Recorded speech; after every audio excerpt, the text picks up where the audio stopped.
सोमवार, अष्टमी और ये अन्य जितनी तिथियां होती हैं, अमावस्या, पूर्णिमा, प्रदोष, चतुर्दशी, आसन पर कितने किलो? जम जम के बोलो जरा, आवाज नहीं आई। 1.25 किलो सोने के सिंहासन पर मखमल का गद्दा बिछाकर एक शालिग्राम भगवान की मूर्ति, शालिग्राम भगवान की शिला रखकर उस पर सोने का छत्र आधा किलो का लगाकर हीरों और पन्नों से शालिग्राम भगवान का श्रृंगार कर कर किसी को दान करने का फल मात्र एक बेलपत्र शंकर के मंदिर में चढ़ाने से प्राप्त हो जाता है।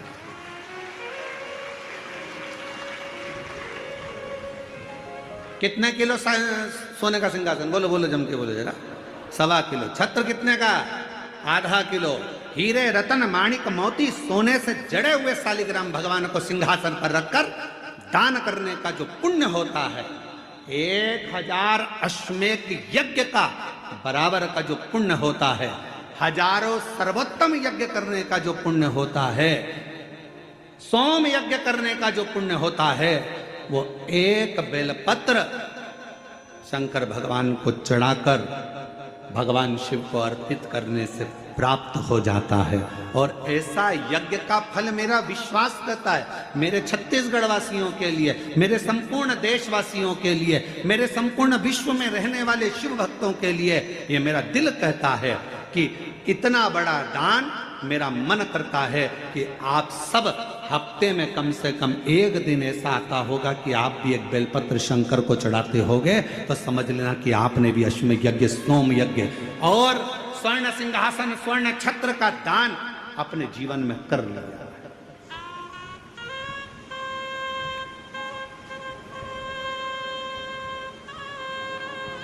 तीन वचन भगवान शिव ने पार्वती जी को दिए हैं, सावधानी से सुनिएगा उन वचनों को।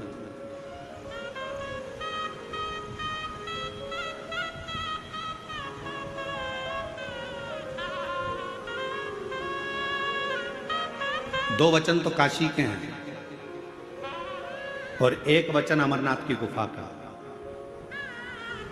3 वचन मेरे भगवान शंकर ने पार्वती जी को दिए हैं, जिसमें से 2 वचन काशी के हैं कि काशी में शंकर भगवान से पार्वती जी कहती हैं, जिस पति पत्नी में आपस में झगड़ा हो उसमें प्रेम बढ़े, ये वचन दीजिए। शिव जी ने वचन दिया, पति पत्नी अगर झगड़ा करेंगे तो उनमें आपस में प्रेम बढ़ेगा। झगड़ा करने के बाद प्रेम बढ़ता है, स्नेह बढ़ता है। दूसरा वचन दीजिए, काशी में अगर कोई मरेगा तो उसको गुरु मंत्र तुम्हें देना पड़ेगा, तारण मंत्र तुमको देना पड़ेगा। शंकर भगवान ने वचन दिया कि काशी के अंदर अगर कोई मरेगा तो उसको तारण मंत्र मैं दूंगा, तारक मंत्र मैं दूंगा। और अमरनाथ की गुफा में तीसरे नंबर का वचन भगवान शंकर ने दिया, शिव जी ने दिया, बाबा जग कल्याण के लिए एक वचन चाहिए। क्या? भूल से भी अगर कोई एक बेलपत्र का स्पर्श मात्र कर ले, स्पर्श मात्र कर ले, अगर भूल से भी अगर कोई बेलपत्र को छू ले या बेलपत्र का स्पर्श कर कर आपकी आराधना में या किसी को दान में दे दे, तो वो संसार सागर में दूसरी बार जन्म ना ले, वो आपके धाम में जाकर विराज नहीं। वचन दीजिए। पुनरपि जननम पुनरपि मरणम के प्रपंच से छुड़ा देता है एक बेलपत्र का पौधा।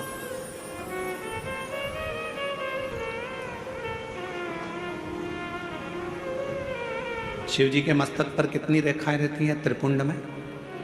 आवाज दो, आवाज आवाज नहीं है।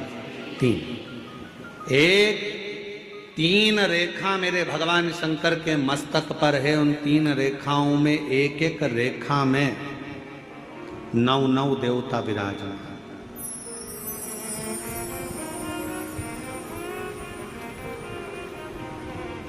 एक रेखा में 9 देवता, दूसरी रेखा में 9 देवता, तीसरी रेखा में 9 देवता।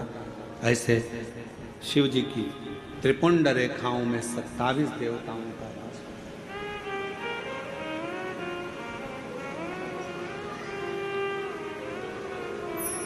पूरे एक त्रिपुंड में। आप रोड पर से चल के आते हो, बहुत सारे तिलक लगाने वाले आपको मिलते हैं, उन्होंने अपनी थाली में फूल रख रखा है, ऐसा फूल रख रखा है, उस फूल से आपका पूरा सिर रंग देते हैं। बोलो बोलो सही है कि गलत है? अरे बोलो तो जम के।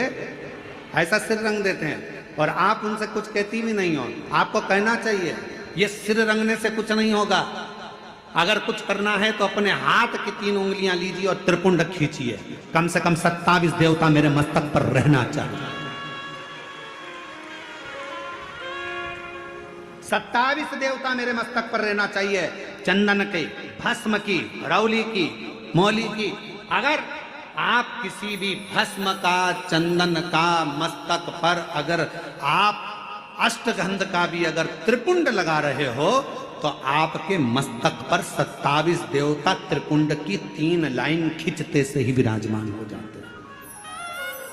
तिलक लगाने वाले फूल रख लिया, फूल से पूरा माथा रंग दिया, रंगने के बाद कह दिया चलो दक्षिणा दो और जाओ। उस समय पर आपको कहना चाहिए मैं कथा में आई हूं, शिव की कथा है, मेरे मस्तक पर त्रिपुंड लगा। त्रिपुंड से मतलब है कि 27 देवता, जब तक मेरे मस्तक पर त्रिपुंड रहेगा 27 देवता मेरे साथ में हर पल हर घड़ी रहेंगे, हर क्षण। पर हम नहीं बोल पाते, उन्होंने लिया फूल से रंग दिया, नहीं नहीं नहीं, हमको त्रिपुंड लगाइए, हमारे मस्तक पर त्रिपुंड होना चाहिए।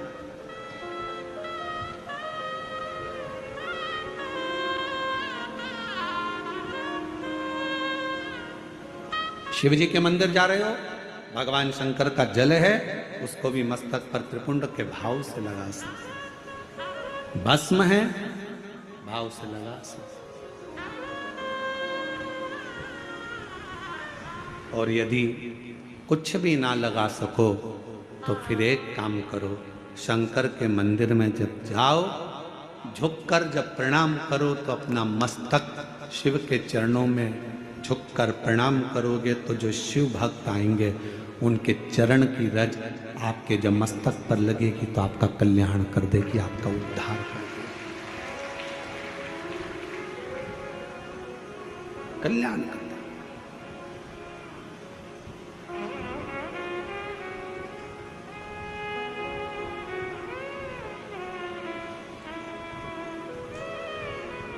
कहते हैं कि 27 देवता जो त्रिपुंड में विराजमान है वो शंकर से मिलाने का कार्य करते हैं, शिव से मिलाने का। बाकी सी लटक गई, नैनों में अटक गई, कब तुम दर्श दिखाओ। बाकी सी लटक गई, नैनों में अटक गई, कब तुम दर्श दिखाओगे। हिचक्याना रुके भोलेनाथ, मने थारी याद सतावे। ओ काशी के भोलेनाथ, मने थारी याद सतावे।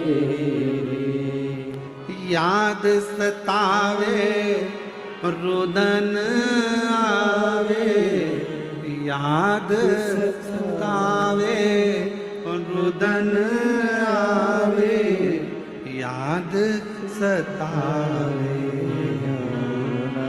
ओ काशी के भोलेनाथ, मने थारी याद सतावे। ओ काशी के भोलेनाथ, मने थारी याद सतावे। हिचक्याना रोके भोलेनाथ, हिचक्याना रोके भोलेनाथ, मन हरिया सतावे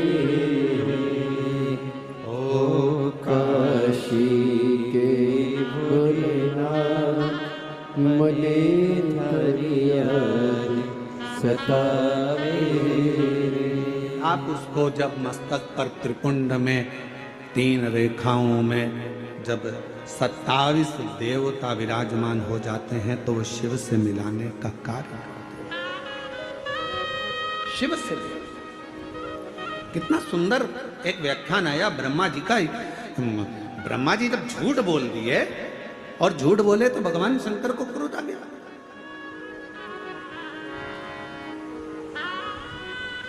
पांव का नख तोड़ा, काल भैरव प्रकट करा। काल भैरव ने अपने हाथ का नख तोड़ा, ब्रह्मा जी का सिर काट दिया। सिर लुढ़कते लुढ़कते गया तो कर्मनाशा नदी बन गई, जो आज भी उत्तर प्रदेश में बहती है।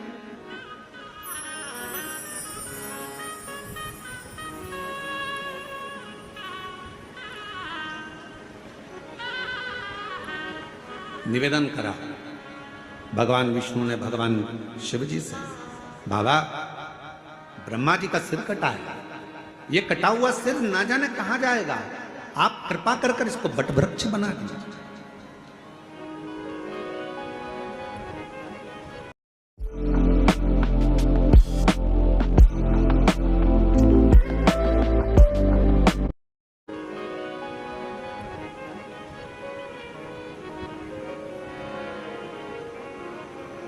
इसको बट वृक्ष बना दो, आप करुणा करो, इसको बड़ का पेड़ बना दो, बट वृक्ष बना।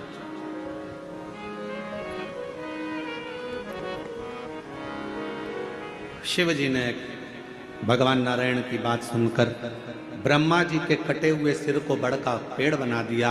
शंकर भगवान उसी बड़ के पेड़ के नीचे विराजमान हो गए।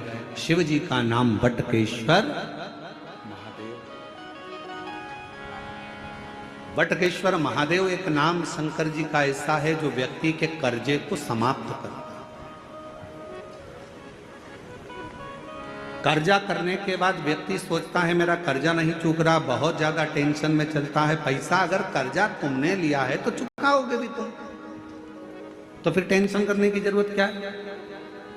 ज्यादा कर्जा हो गया महाराज, अब क्या करें। पति और पत्नी इतने डिप्रेशन में पहुंच गए कि आखिरी में अपने शरीर को ही त्याग दिया, मरने की तैयारी कर ली। ना ना ना, शिव महापुराण की कथा कहती है कर्जा तुमने करा है, कर्जा तुमने लिया है, चुकाओगे भी तुम, घबराना नहीं। कर्जा ज्यादा हो जाए तो बड़ के पेड़ के नीचे श्री शिवाय नमस्तुभ्यम का जाप करिए।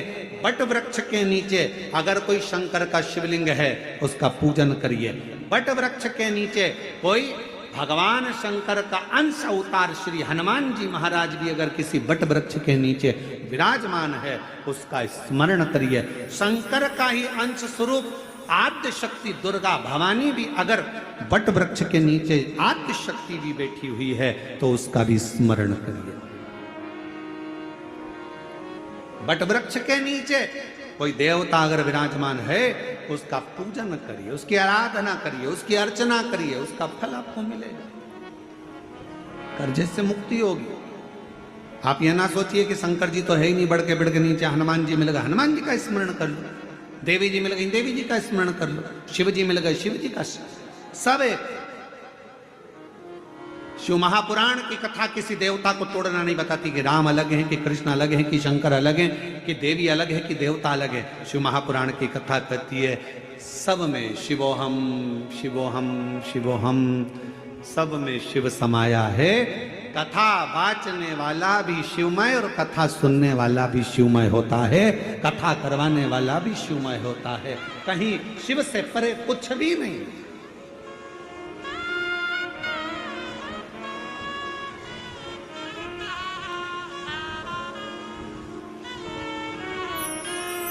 और मेरे भोले तेरा सहारा है, मेरे भोले तेरा सहारा है, मेरी नैया का तू किनारा मेरी नैया का तू किनारा है।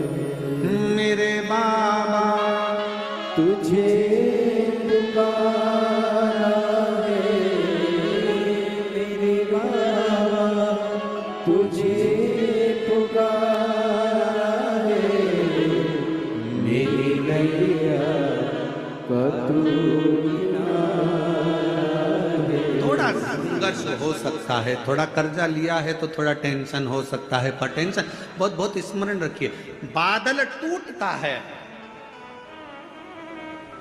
तो पानी बनता।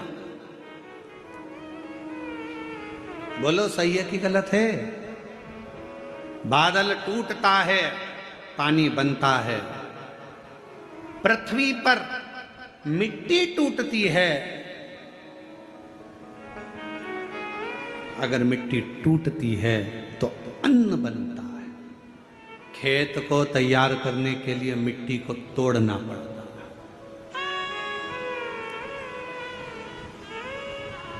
और वो बीज जो मिट्टी में गया है, वो मिट्टी में बीज टूटता है तो पेड़ बनता है।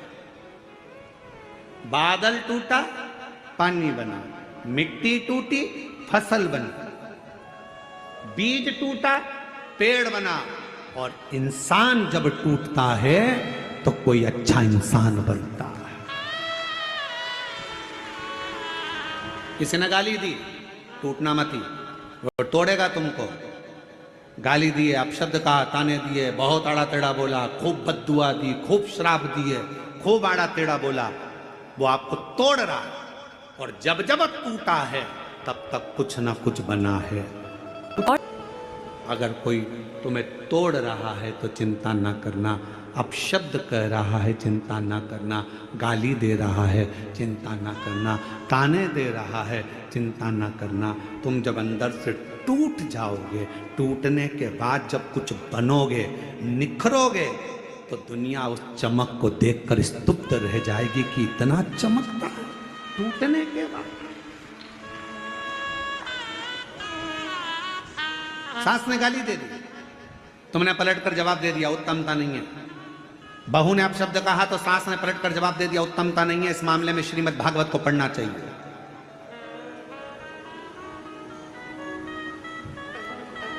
किस किस ने सुनी है श्रीमद् भागवत कथा? जरा हाथ उठाओ। जिन जिन्होंने भागवत सुनी है जरा हाथ उठाओ। सब लोग सुनी है? सबने रख लो। द्रौपदी का चरित्र सुना है कि नहीं सुना है? अरे बोलो तो जम के। सुना है? क्या सुना था द्रौपदी के चरित्र में? द्रौपदी के सोते हुए 5 पुत्रों का वध कर दिया था अश्वत्थामा। बोलो सही है? द्रौपदी के सोते हुए 5 पुत्रों का वध कर दिया। मालूम पड़ा अश्वत्थामा ने मेरे पुत्र को मारा है।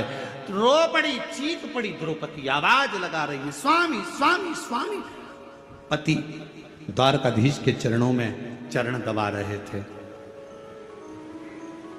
आवाज पहुंच गई द्वारकानाथ के पास में। द्वारकानाथ ने कहा, अरे भीम भाग कर जा, अर्जुन जल्दी भाग कर जा, द्रौपदी चिल्ला रही है। भीम ने कहा, अर्जुन ने कहा कि हम आपका चरण सेवा छोड़ दें? हाँ हाँ जाओ, जल्दी से जाकर देखो क्यों रो रही है, क्यों चिल्ला रही है। जाकर सूचना मिली कि द्रौपदी के रोने का कारण इतना था कि द्रौपदी के 5 पुत्र जो सो रहे थे पलंग पर, उसको अश्वत्थामा ने काट दिया, शीश काट दिए, मार दिया। भीम अर्जुन ने कहा, क्या हुआ द्रौपदी? मेरे पुत्रों को मारा गया है। भीम अर्जुन दौड़ कर गए, अश्वत्थामा को पकड़ कर लेकर आए, द्रौपदी के सामने लाकर खड़ा कर दिया, हाथ में तलवार दे दी द्रौपदी के। ले द्रौपदी तलवार, इसने तेरे 5 पुत्रों को मारा है तो इसका शीश काट।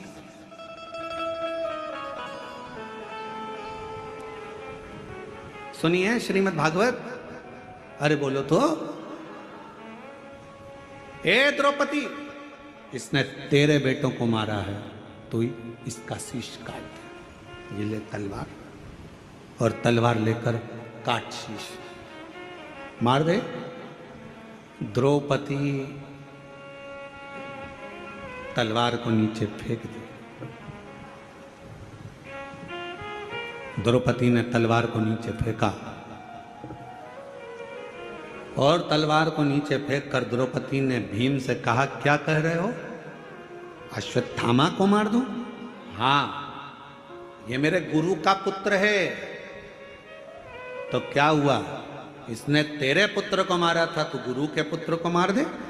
द्रौपदी मुस्कुरा कर कहती है, स्वामी कोई कुत्ता यदि हमको काट लेता है तो हम कुत्ते को नहीं काटते हैं। काटते हैं नहीं। होता है अपनी इधर ऐसा। हमने तो कभी मध्य प्रदेश छत्तीसगढ़ में ऐसा नहीं देखा कि कुत्ता अपन को काटे तो अपन कुत्ते को काटे। और कहीं ऐसा होता हो तो बात दूसरी है कि कुत्ता काटे तो अपन कुत्ते को काट लो, बिच्छू अपन को काटे तो अपन बिच्छू को काट लो, सांप अपने को काटे तो अपन सांप को काट लो। ये हमारा सनातन धर्म नहीं सिखाता, ये मेरा शंकर की कथा नहीं सिखाती कि कोई कुत्ता यदि हमको काटे तो हम कुत्ते को काटें। ये श्रेष्ठता नहीं है। शिव महापुराण की कथा कहती है, कोई अपशब्द कहे, कोई ताने दे, कोई गाली दे, कोई आड़ा टेढ़ा बोले, उस समय पर द्रौपदी जैसा विचार रखना, तलवार को नीचे पटक देना और कह देना कि समय आएगा सब बताएगा। इसके मस्तक पर लगी हुई मणि को निकाल लो। भीम ने अश्वत्थामा के मस्तक की मणि को निकाल लिया। अश्वत्थामा के सिर पर घाव हो गया। वो घाव अश्वत्थामा आज तक नहीं भर पाया, सारी दुनिया में घूमता है। हमने तो सुना है छत्तीसगढ़ में एक शंकर जी का मंदिर ऐसा है जहां पर अश्वत्थामा आज भी आता है।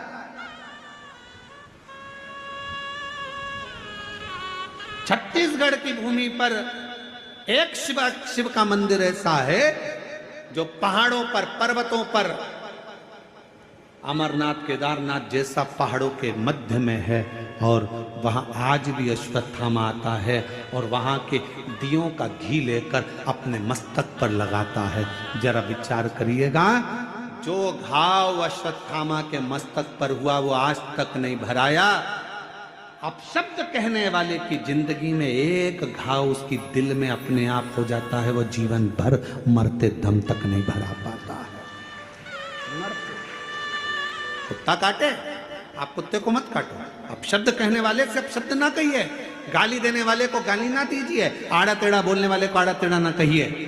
थोड़ा धैर्य रखिए, थोड़ा इंतजार करिए, थोड़ा।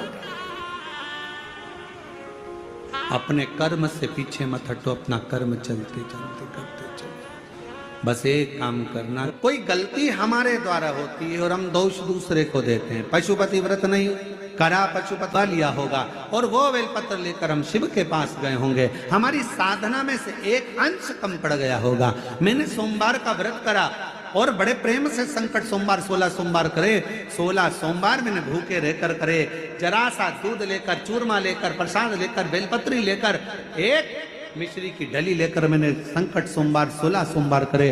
बाबा ने मेरी नहीं सुनी, उसमें गलती मेरी होगी। मैंने सोमवार के दिन शाम को 16 सोमवार की पूजन कर रही